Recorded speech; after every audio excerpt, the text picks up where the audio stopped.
Oh, hello everyone, it's Lennon. Welcome to the channel. I thought I would, as the year's winding down, I thought I'd like to give out an ultimate magic book list. Okay, now I do want to stress that this is a magic book list, so you're not going to find any kind of like traditions or cultures or any kind of specific genres within this book list, because it's about magic.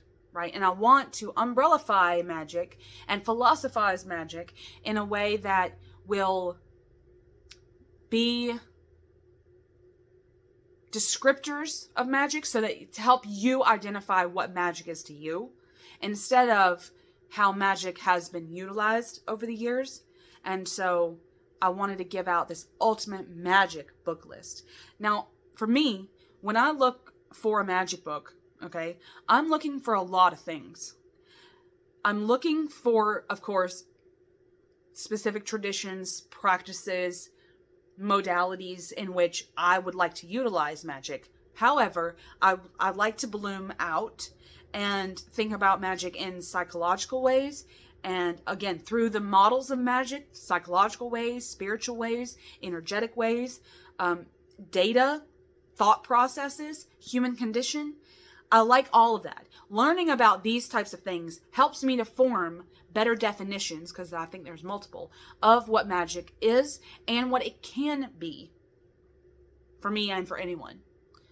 And magic isn't a science. So it's not, you can't like quantify it through scientific means. And therefore there's really no objective truths as to what magic is, but it's more about building definitions, all right? And building how magic can be utilized and how magic works, and belief, again, thought processes and stuff like that. And knowing the psyche and knowing the body, and then knowing outward projections of those things, and your own self-sealing logic and identity and biases and all of that helps to form better definitions, which would in turn help you to get out of the armchair and start practicing and feeling out what magic can be. Again, that was a long preamble. Now, I'm going to start this list off strong with you guys and shamelessly plug my book, okay?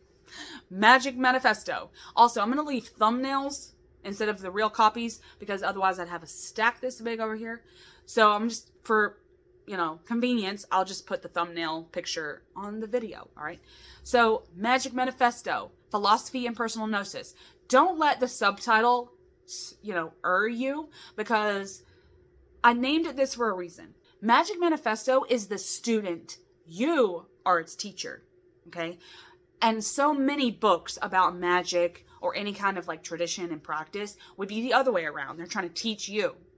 But I don't want to teach anyone about magic. I want people to define it themselves, define the potentiality of it themselves, and to kind of learn a little bit about the fundamentals and almost the foundation of magic in a way. And so I've kind of laid it out in what I think the fundamentals of magic are, and you build on that as you become the teacher, right? You're teaching yourself and the book how to work magic, how to think about magic, how to define magic. We talk about cosmology, ontology, beliefs, desire, how that differs from will and willpower, how those differ from intention work.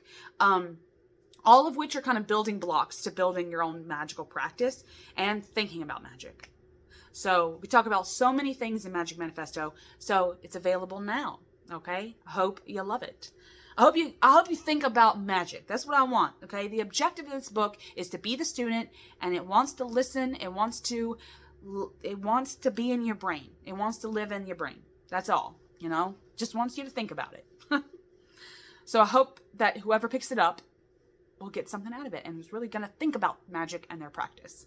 So, shameless plug there. All right, let's get into the list. I will start by talking about the books that don't have any kind of magic in them, but I think otherwise. Okay, the ones that don't have anything to do with magic per se, but I think they do. One, very first one is The Birth of Tragedy by Nietzsche. Okay, this is so good. This is like Nietzsche's thesis on the Apollonian and Dionysian dualism of the human condition, and that we will be fighting these two parallels for time, for all time. Okay, Apollonian being the cultured, the ordered, the industrialized, the way humans want to order the chaos. Okay, and then there's Dionysian, which is the hedonistic, then the chaos. Okay, and how each of these, they're juxtapositions, and they'll fight each other. Okay, they'll fight each other to the death. And it's just a really good thesis. It's a really good way to process how, if this is true, the theory of Apollonian versus Dionysian is true, then magic would have to somehow be intertwined with them as well. Thinking about philosophy books as magical books is really mind-blowing. Okay, so I want to start off strong with that book right there. But then the other one is a book by none other than Carl Jung. Okay, and that is Psychology and the Unconscious. All right, Jung has a way about him that wants to teach us really good things about the psyche. Okay, that we need to know. And learning about the psyche and thought processes and the way that the unconscious and the dreams and subconscious and all of this works, okay? It's really good to learn from the master, I'll say. So in terms of the two magic books that aren't inherently magic, those are my two, okay? Now I want to add an honorable mention here, okay? For my thought processes people out there, there's a book by Alfred Whitehead. I'll leave a picture here. Modes of Thought. It's a short read. It's like 170 something pages. But they talk about the way you think in such a digestible way, really, that I really had a good time thinking about what I read from this book. So if you're into the psychology, okay, or the psyche, then pick this up. And I think that you could transfer that into magic very good ways. So there you go. Now we'll start with the history, okay? I have two history, maybe three history books on this list, okay? I'm gonna look down because my list is back here, right here. One was this like illustrated encyclopedia called History of Magic and the Occult, okay? Beautiful. Now this is a big tome. It's a big kind of coffee table book, like, you know, big, okay? And it's not usually one that you would like to cover, like read cover to cover. I did. I read that thing cover to cover. It's easy because it's not full pages of text. It's like lots of pictures, okay? Lots of pictures, lots of little text beside pictures and stuff. But I was so engrossed with this book and the history of magic, okay? And how it evolved that I really had a good time. You know, looking at the pictures, reading the book, and before I knew it, I was done. And I had read the whole damn thing, cover to cover. And it's one of those reference books that I will keep going back to. Like, if something in my head is like, oh, you know, what were they doing in Egypt again?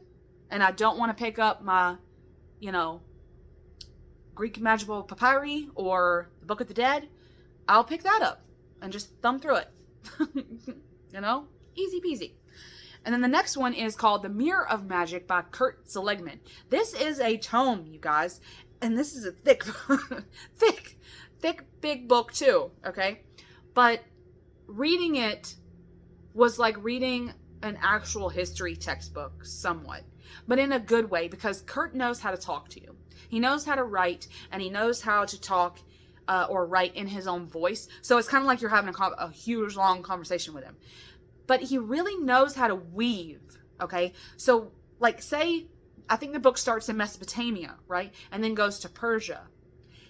And it weaves the Mesopotamian and even Sumerian myths and the way they performed magic and used magic and thought about magic and how that exported to Persia.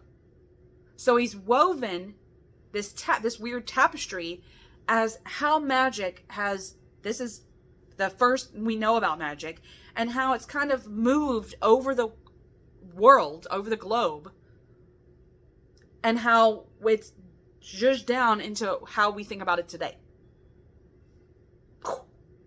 So, Kurt Seligman's actually a surrealist artist, which I find fascinating.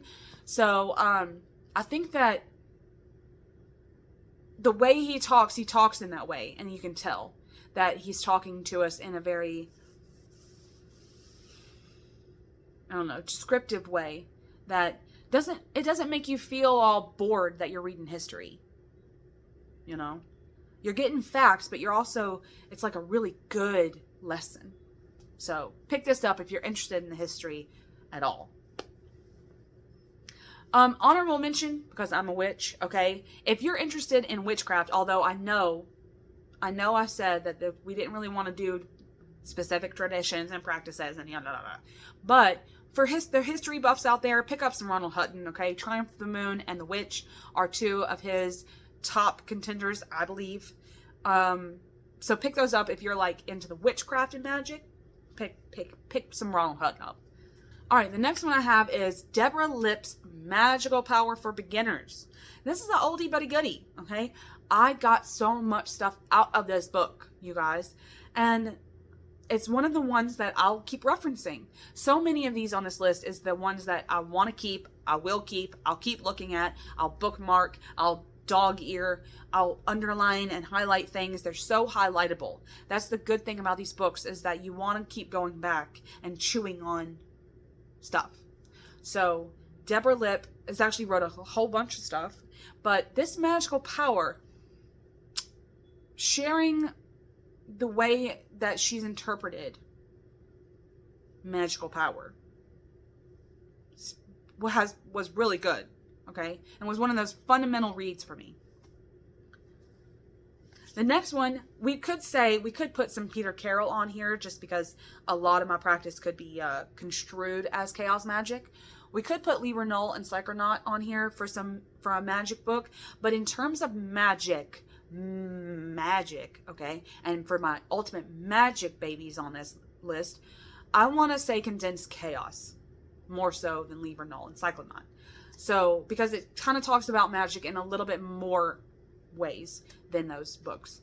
And again, we want to, generalize and umbrellify. So I think Condensed Chaos is better for the Ultimate Magic book list.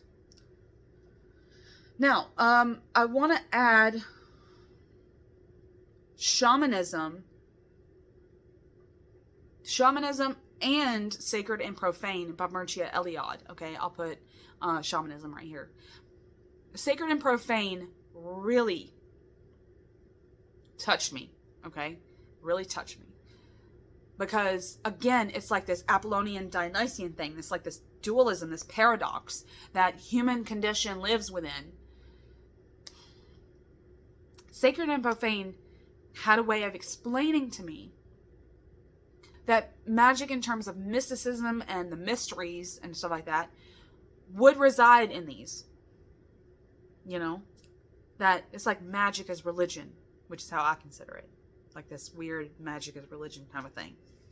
Mircea Eliade has a way about him. So pick up these books if you're interested in that kind of a thing.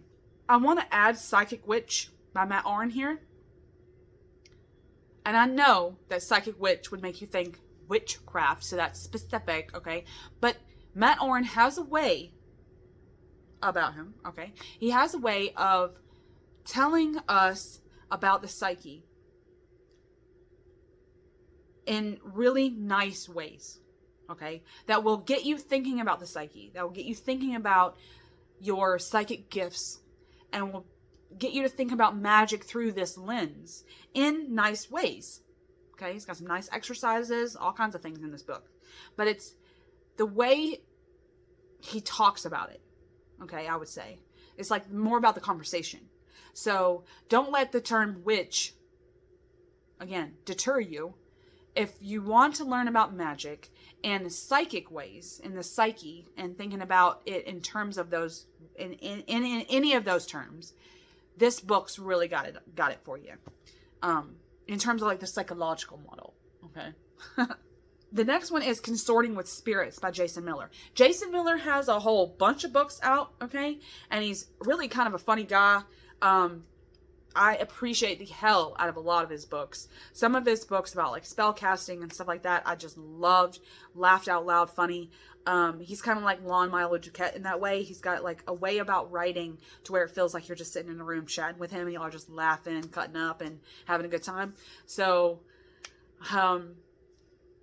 I don't know, you know, like both him and, like I said, Non-Milo Duquette, these two books by these men are really good in terms of magic. Okay, so I've got Consorting with Spirits. This is more of a spiritual model of magic, but again, he does it in a way that's like very umbrella term. Okay, this could be any spirit, any archetype, any being, any egregore, anything you've made, anything that you believe is you know, it's about belief and you believing in these things and then consorting with these things. And so again, it's the way he's talking to you. So I really liked that. And then Non-Milo Duquette, again, another funny guy who knows how to write in this kind of conversational way. I would say low magic, right? I would say low magic. Chicken Kabbalah, honorable mention, just because I like Non-Milo Duquette and how he writes, but I would say low magic. So pick up Consorting with Spirits if you want to know about the spirits in umbrella ways and thinking about belief and thinking about spirits in magical ways. Magic. So those are those. And then the list probably wouldn't be complete without a damn Scott Cunningham book on here. But in terms of magic, okay, the one book, and I've gotten a lot out of a lot of his books, but I think the one book that I need on this list for the ultimate magic book list is Earth, Air, Fire, Water. Okay? It's the way he talks about the elements. Okay?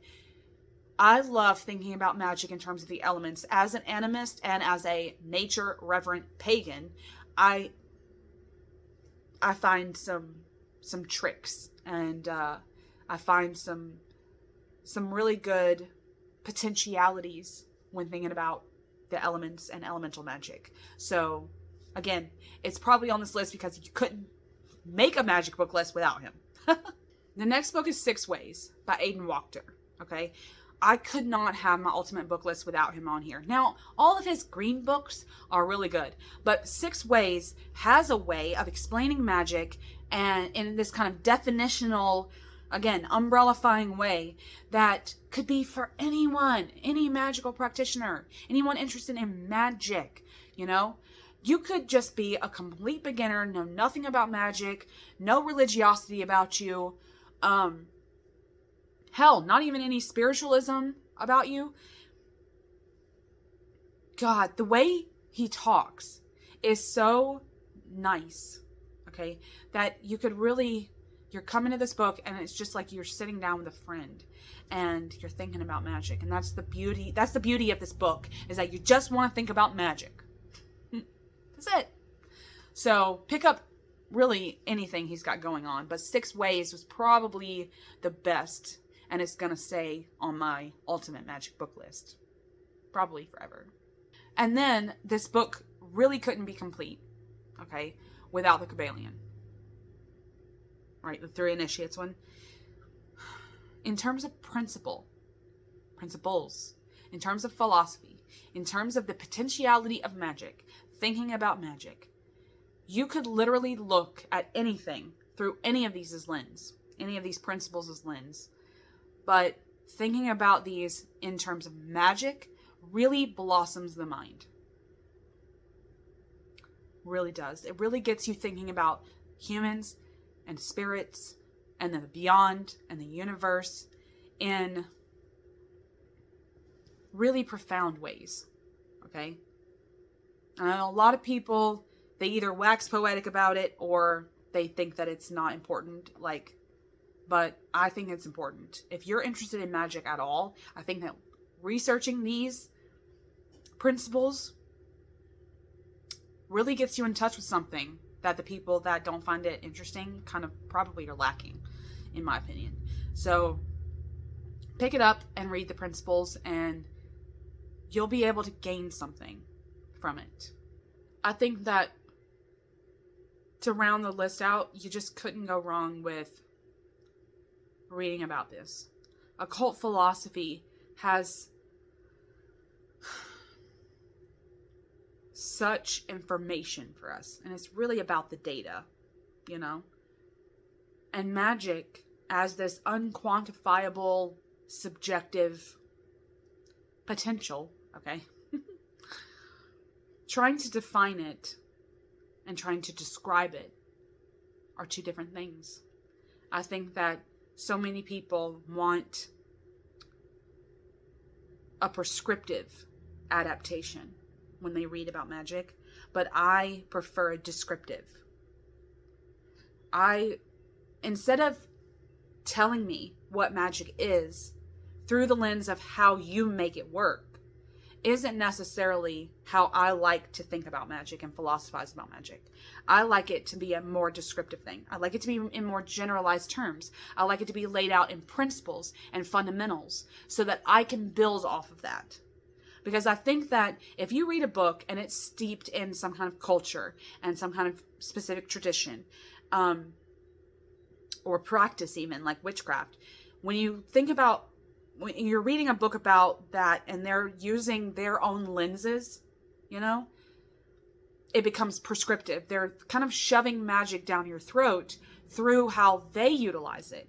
But that's not telling you how it can be utilized. So I think that if we generalize and we lay out principles and lay out thought processes and lay out how the human condition works, then, and belief structures, we as individuals can better form definitions and descriptions about magic, and then we'll be better able to build our own magical practice therein.